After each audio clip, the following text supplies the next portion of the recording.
Hi, Facebook. Kirk Duckwell here with the Twin Cities Real Estate Show. Today, we're going to be talking about home buying tactics in a fast-moving market. There's a lot out there that can be done to help you write winning offers without necessarily being the highest, and also ways to still find deals even in a market like is out there right now. Hopefully, you enjoy the show. Stick around for the after show. Anything that we're not able to finish up with, we'll get to in that. You ready to do it? Yes, sir. All right. Let's cool. do this.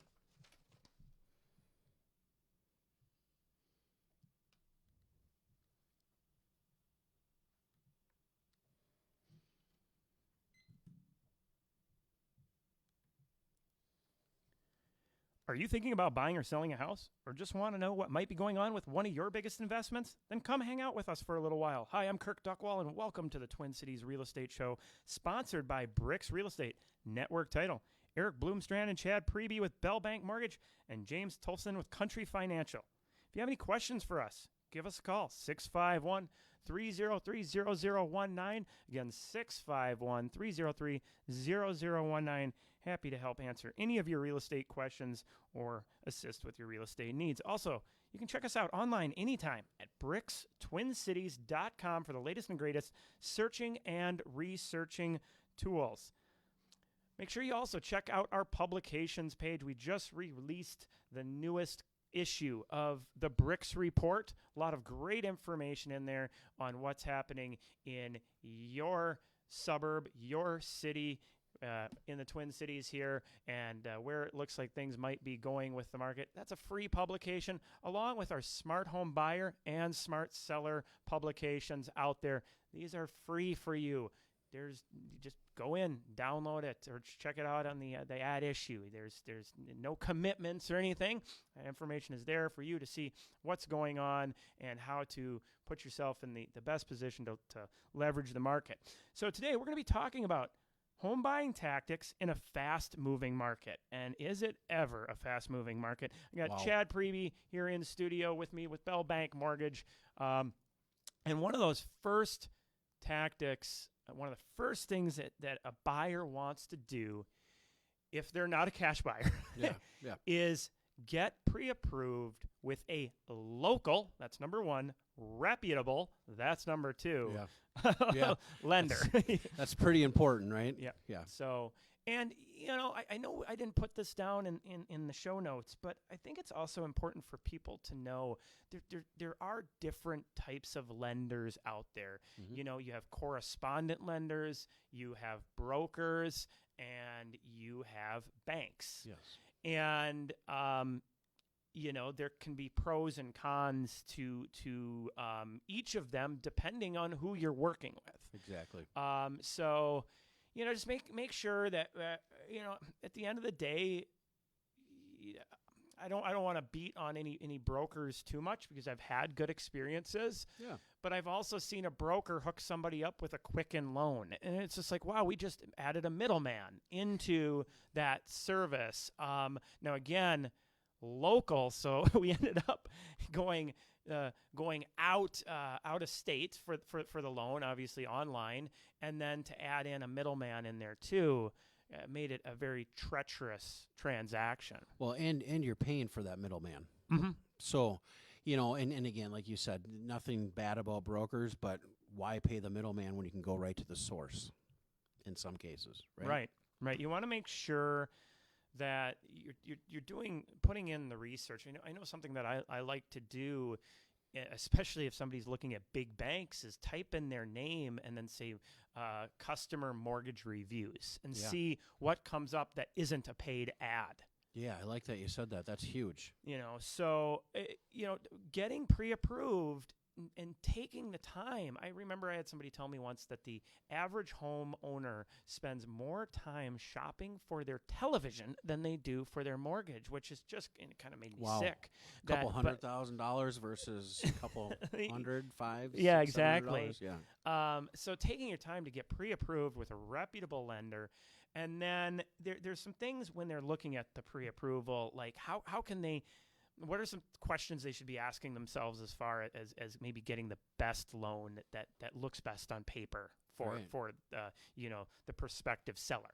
Right. Yeah. I mean, and there's a lot of different loan options out there, and that's why you want to start talking to your preferred lender or your loan officer right away in the process. But, if we can wheel around an FHA loan right now and keep you into a conventional type of loan, that's what the sellers are looking for. Nothing against an FHA loan, but sellers are looking for that conventional loan option. That strengthens your opportunity. And, when you're talking to your lender, you want to talk to your lender about how can I leverage my approval to be the most competitive, right? And Kirk, we're going to talk about some of that stuff as we move forward here, but these are all conversations that you want to start early in the process, because we have things called premium pricing or lender paid closing costs that we can leverage your money a little more with other tools that we can provide you. Maybe take a little bit higher of an interest rate to pay for some of your closing costs. I think that's really important to touch on. That is, anybody who's a regular listener or watcher of the show knows that the term seller paid closing costs is really kind of misleading in a sense, right? I would say that. That the seller never really pays that. I'm not going to get into that 5-minute discussion there. You can go back and listen to other shows where we talk about that. But it's basically they're financing them into their loan, just like when you go buy a car, they say tax, title, and license. Do you want to finance it into your loan or pay a cash out of pocket? The problem is you go into a competitive market and ask for the quote-unquote seller to pay closing costs. That's bringing down the net to them. And what can you do to alleviate that? And it's not always about dollars and cents, too. It's risk. There is a appraisal risk to them as well by juicing up that loan amount to finance those closing costs in there. Right. So you may very well want to look at doing, like you say, the lender paid closing costs, get that taken care of. Right. You mentioned something too. Start early. Wow, Yes. you cannot have a more important thing to get yourself prepared to be a strong buyer than start early, because you might be in a situation today where your credit score puts you where the best loan you can get as far as pricing is FHA. Mm-hmm. But if you give yourself a little lead time, maybe there's a couple things you can do to improve your credit score, simple things that in 60 days you'll be in a spot where you can get the conventional loan and save thousands of dollars. Well, that's a great point, Kirk. Yeah, no, and that is exactly what you want to do. We don't know sometimes what's reporting on our credit reports, or that $500 balance credit card that you have, if you pay that down to zero, what that can do for you in some situations. Yeah, I mean, it's little things. It little is. Things and that those really little help. things can get you into we have programs now that are designed with 3% down on the conventional platform. Through Home Ready and Home Possible, that you can look at a lower credit score with those programs. Mm-hmm. But again, it's about having those conversations with your loan officer, because I mean, you're going to put yourself. I mean, you get a reputable bank, get that that Bell Bank stamp on there, and there's other good ones out there too. But that you have that stamp that shows, wow, they're real strong. I mean, I don't get somebody when I present an offer and we have your pre-approval, they're not like, oh. And Yeah. I've had a few lenders, those clickbait online lenders, or big national bank, where you get that listing agent that's like, well, is there any chance you could use somebody else? That's not a conversation you want to be having.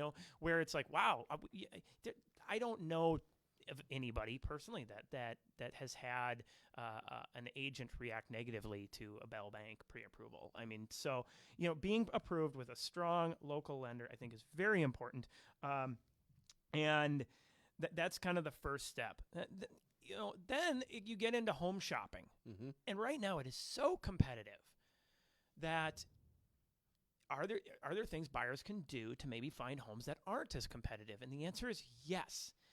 There's what I call Monday houses and Friday houses. Okay. Now, a Friday house is a home that comes online and they got the professional photography. It's staged. It looks beautiful. It's priced well. Everything. It makes it look like a gem online.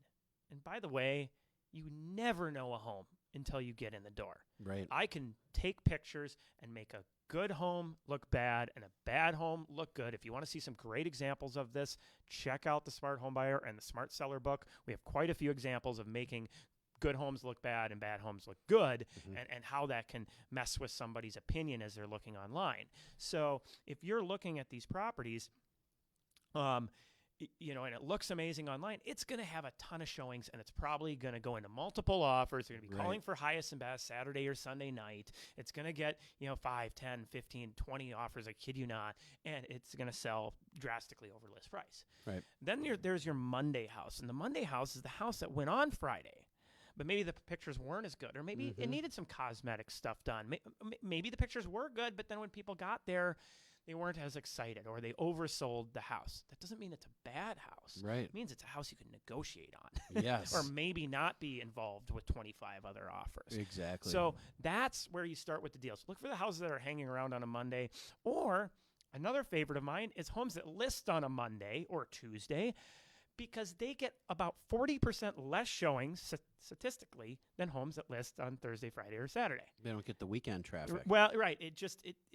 People are more in work mode. Right. So that's the couple of great ways to start locating homes that might be better buys. We're going to take a commercial break, but when we come back, we're going to get into some tactics that you can use to write a strong offer and win without necessarily being the highest. We'll be right back.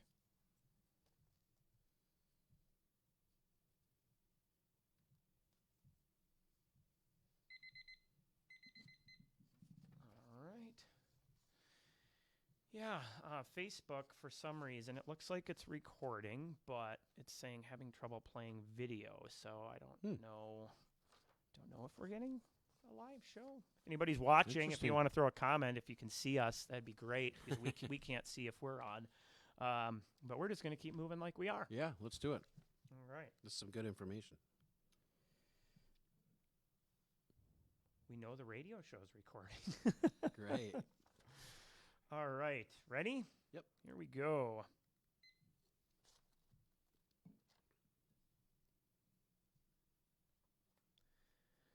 Welcome back to the Twin Cities Real Estate Show on AM 950. Today we are talking about home buying tactics in a fast-moving market.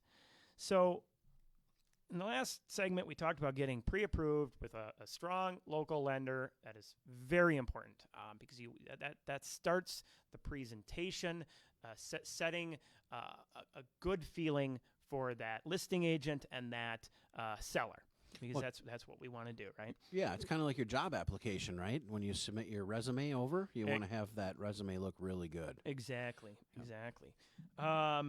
And then we talked about a couple ways you can locate maybe some houses that aren't going to be as competitive and that could put you in a better position.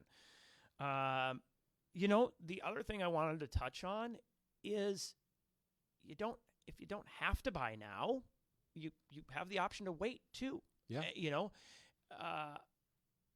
The market I see, and I know some may argue with it, but how many offers will it take them before they get burnt out? Yeah. 5, 10, 15. Right. But at a certain point, right, that they lose out and they're just going to take a break from the market. Yep. But it's when they take a break from the market that you want to jump. Yeah. And there are ways to track that.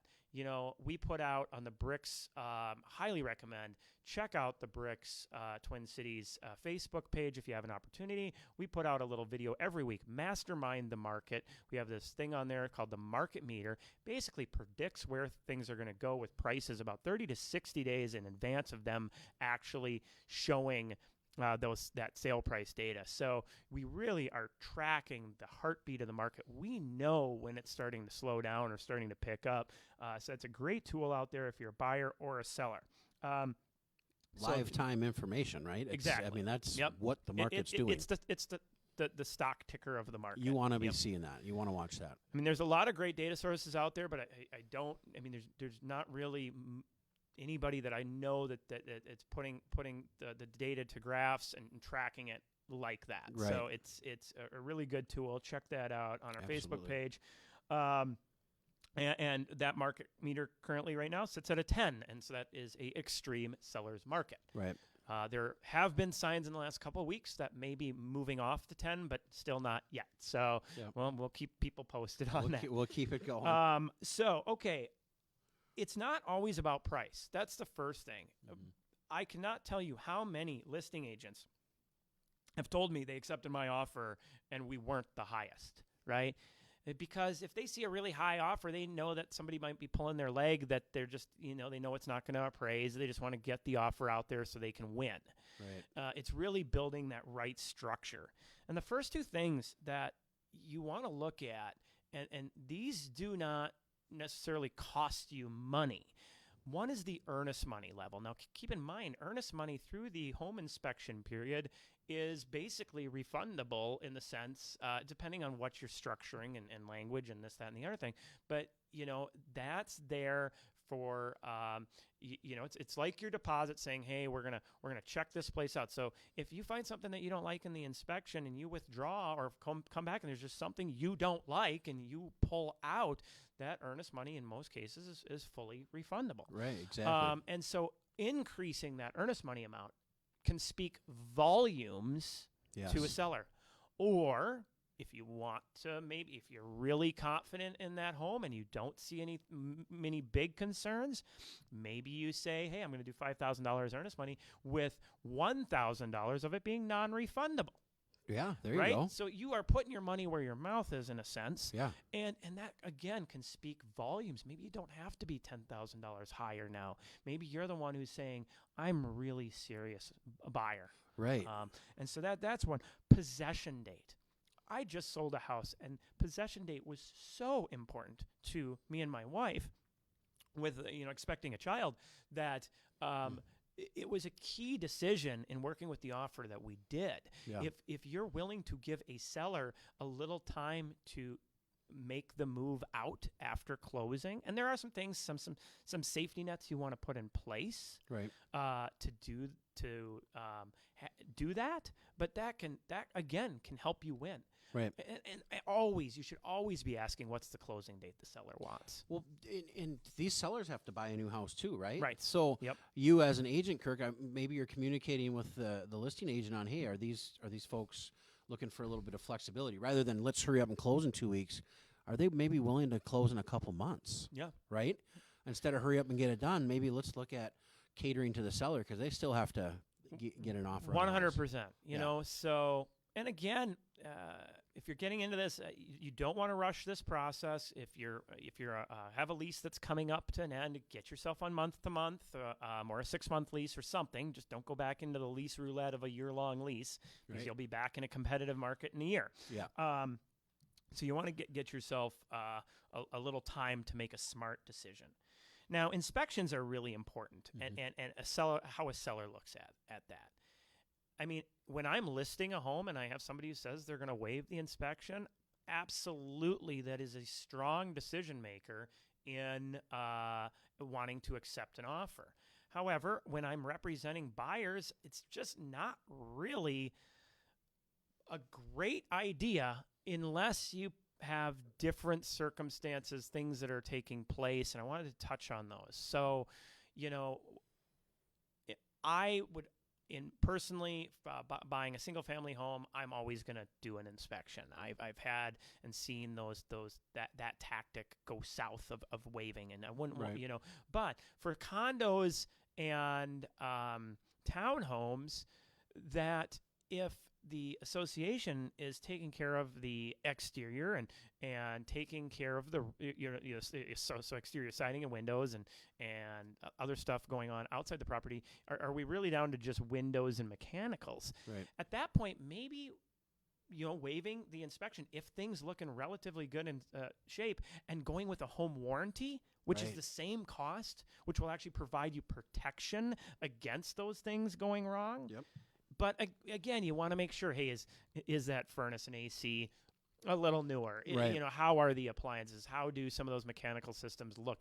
I wouldn't probably be doing that if I know things are on the last leg. Exactly. So, but again, it's a tactic you can use, and each one is individual and how you want to approach that. But I did just have one win where we set up the home warranty in place of the home inspection on a townhouse where the exterior was taken care of and it had a brand new furnace and brand new AC. That's so great. It was a way to win. Also, there's something that we've used, which is called an inspection guarantee. that can be really successful too. Basically stating to the seller, we're not going to nitpick. We'd like to just do the inspection, and we're really only looking for, critically major items like foundation or roof problems, the $5,000-$10,000 plus ones. And if those aren't there, we're good to move forward. And even if something does come up there, we're willing to talk about it. Exactly. So, and there's some language about that. Again, the Smart Home Buyer book has that in there. Yep. So brickstwincities.com publications, if you want more information on that, that's there. Appraisal guarantee. This is probably the strongest thing you can do. We only got a couple minutes left, so I'm not going to get to all of them.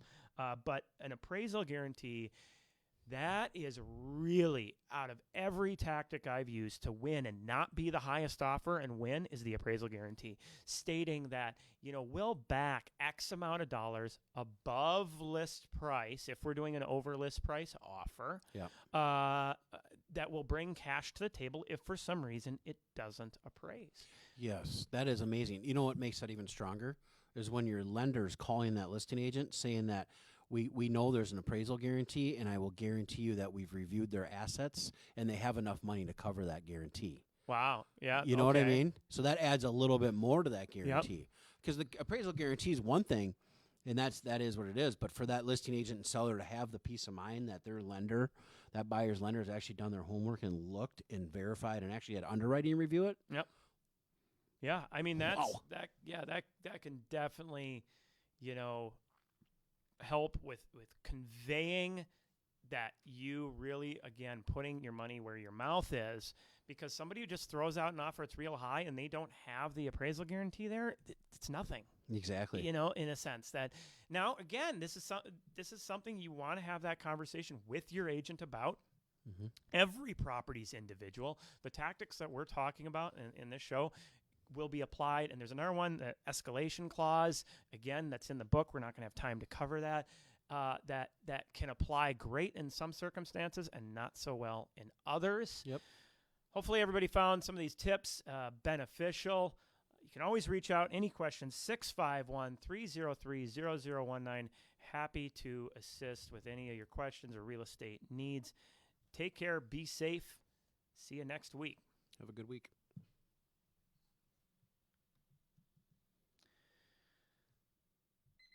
Still don't know if we're on Facebook. We don't have any video? I don't. So I still don't know, but I'm going to wrap up like we do. Yeah, yeah. The after show, that's the best part. Well, so I didn't get to the escalation clause. Okay. Which, when people hear about it, they're like, well, why wouldn't I use that every time? Yeah. Right? Why wouldn't I use the escalation clause every time? And it's, sadly enough, it's because there are agents out there that don't like them. Yes. That they think it's unfair. Mm-hmm. At the end of the day, it's my opinion, but that our job as an agent isn't to do what you think is the fair offer, in a sense, or accepting the fair offer. It's accepting the best offer for your client. Correct. And if that is if that's one that has the appraisal guarantee, that has good financing, and it has an escalation clause that puts it $1,000 or $5,000 over the next offer, yeah, that is the best offer for that client. Why wouldn't you want to do that? Personal opinion aside, yeah. I'm sorry. My job as a licensed real estate agent in the state of Minnesota is to represent my client and do what is best for them, mm-hmm. whether you like that or not. Yep. And I know there's many people that agree with that standpoint that I work with. And so, escalation clause, what is it? It's basically stating that you are going to have your offer exceed any other offer up to X, or maybe there is no X. I will beat any other offer by $1,000 or right. $5,000 or $10,000 or whatever, right? That now, why wouldn't you use an escalation clause? If I could say I'm going to do anything over $1,000 or $2,500, so I don't accidentally overshoot by $5,000. Yeah. Why would I not do that? It's because of the agents that say they don't like escalation clauses. Yeah. I cannot believe I've seen it in comments of the agent remarks, no escalation clauses, which to me, it's funny because all a buyer wants to know is that they got a fair price. Yeah. Right. All they want to know is they got a fair price. And more buyers that I've seen, and I know other agents that will say the same thing, a buyer is willing to go higher with an escalation clause than they will just a straight up offer. Sure. So again, goes back to what is best for your client as the seller. For the sellers, it's take those ones that are willing to give they just want to know they did a fair offer. They didn't pay that way over market value. Market value, hey, there was 10 offers. This one comes in here. Yep, I'm going to go 1,000 higher than that. I was in market value. Right. So, but there are agents out there that they don't like it. I don't know that. I mean, I know what you're saying, but I don't understand why. Yeah. So it is in a perfect world where agents would understand, and maybe I hope there are some agents out there that are listening today that just heard my explanation and go, I'm going to think about this differently now. Yeah. But I know that there's still going to be lots of them out there that won't, and so you really, as a real estate agent, I have to feel out if I'm using an escalation clause with an agent that doesn't want them. That could cause some trouble. I know one of my coworkers said, "Well, you know what? You do it anyway, yeah. and they still have to present it. So it doesn't matter what the agent thinks. Their Good client gets to make the decision. So, I wish, I have the confidence that would work every time. But I also know that agents' opinions can be persuasive. But I think, and I know lots of people that think that escalation clauses are great. Now, there are some other times, even with an agent that might like escalation clauses, to not use one. Mm-hmm. And so an example would be, we're in a position where we think property is worth X amount, and maybe it's not that much over list, but it is over. Right. And you're an FHA buyer, you really got to put your best foot forward as much as you can do. So instead of just 1,000 over, give it really all you got. Give it a push. Right? Because if you're battling a conventional, or you're battling somebody with no inspection, or you're battling somebody with a cash offer, you really have to lay it out. Yeah, it has to be really and solid. so, going back to every situation is individual.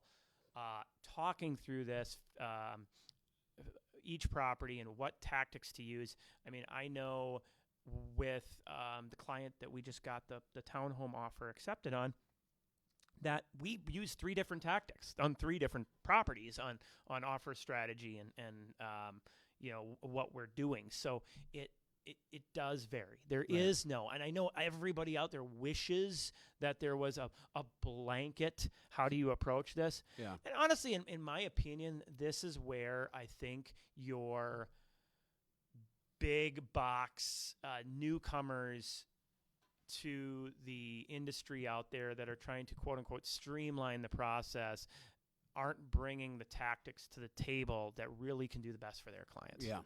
Yeah, what I'm because they're trying to make it seem like, oh, it's a one and done. No, every house is individual. Right. That kind of goes the same with loans too, right? Your one and done loan officer is going to provide you that 30, 15, 20-year conventional mortgage, and they're not going to sometimes think outside of the box. Single premium financing for the mortgage insurance. You got other options with premium pricing on the interest rate. We've done loans where we've put the closing costs into it one time, and then on one offer, and then another that we're taking it out. Yeah, right. It just depends on that property. Yeah, and that and what I'm hearing you say about these tools, I'm going to call these tools the inspection guarantee, appraisal guarantee, escalation clauses. I mean, these are all things that when you're interviewing your agent, talk to them about these tools, because these are tools that aren't for everybody. But when they work right, they get your offers accepted. And I'm telling you, when I see your purchase agreements come through, and I see them quite often, they have these tools on there, and they're getting accepted for that reason, right? Right. But if you're not communicating about these different tools and being strategic with your offer, you don't know. Right. You know, You gotta be different in a market like be this. noticeably Yeah. different, right? Because if you're not, the other offer might be, and that's where it comes. That's where hiring a experienced agent with the knowledge to provide you with these tools is going to get you into a a successful transaction when you're buying a house. You know what? I've got a company-wide meeting to do here in 10 minutes. So you guys have meetings at your company? Yeah, we do. So I got to scoot and hop on another video thing. Well, so, you have a good meeting, Kirk. All right. Thanks everybody on Facebook. Have Always a good again, week, guys. check out that Bricks publications page. It's got so much there. It's free. Take advantage of it. Free. I mean that Free. You can't even put a dollar sign on the amount of information you're giving out. So, all right. Have a good one. Have a good one, guys.